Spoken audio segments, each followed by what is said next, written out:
تین عورتوں سے ہمیشہ دور رہو، وہ تمہیں کنگال کر دیں گی۔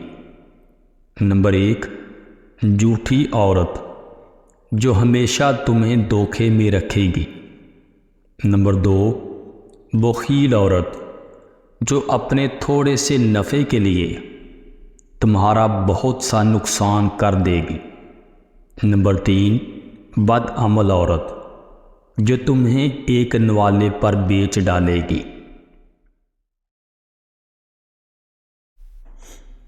بسم اللہ الرحمن الرحیم۔ شروع کرتا ہوں اللہ کے نام سے جو بڑا مہربان اور نہایت رحم والا ہے۔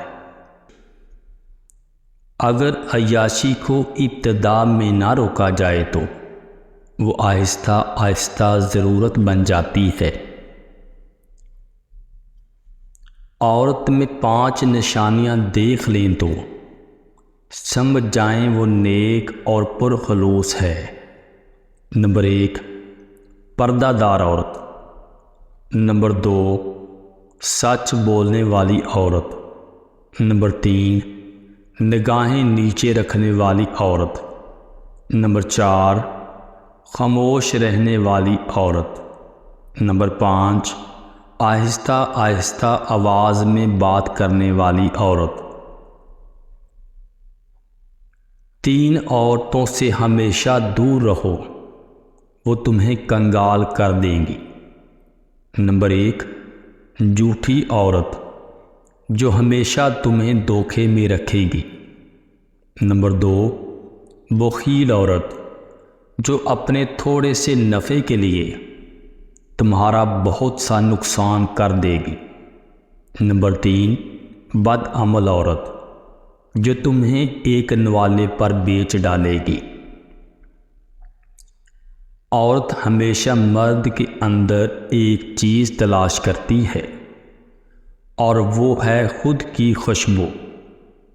اگر یہ مل جائے تو وہ اس کی ہو جاتی ہے، کیونکہ عورت مرد سے بنی ہے، اس لیے عورت کا مرتبہ مرد سے پست ہے۔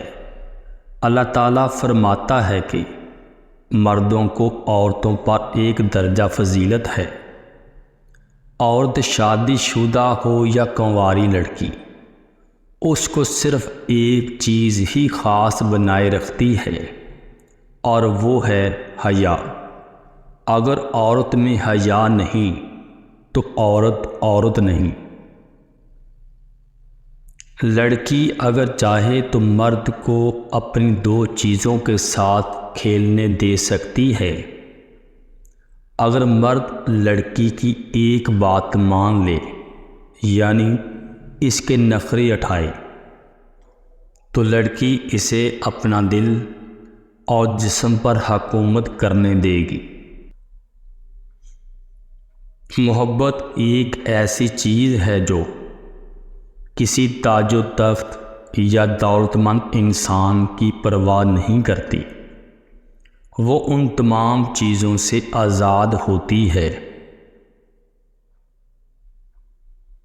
جس طرح ایک ماں بچے کی پیدائش کے دوران تکلیف سے دوچار ہوتی ہے، اسی طرح ایک نئی شخصیت کو جنم دینے کے لیے تکلیفیں اٹھانی پڑتی ہیں۔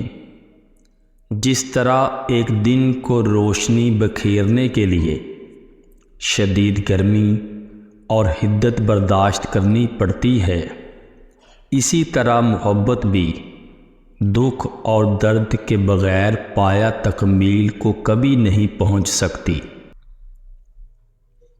ایمان اچانک غائب نہیں ہو جاتا، چہرے کا نور اچانک ختم نہیں ہو جاتا، نماز سے سکون اچانک نہیں چلا جاتا۔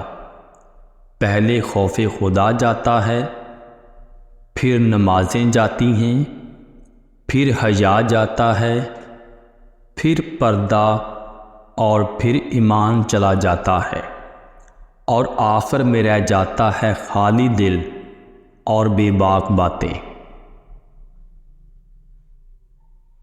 کسی بھی حرام تعلق میں اس نیت سے نہ رہیں کہ کل کو آپ اسے حلال بنا لیں گے۔ آپ سے کل کا وعدہ کس نے کیا ہے؟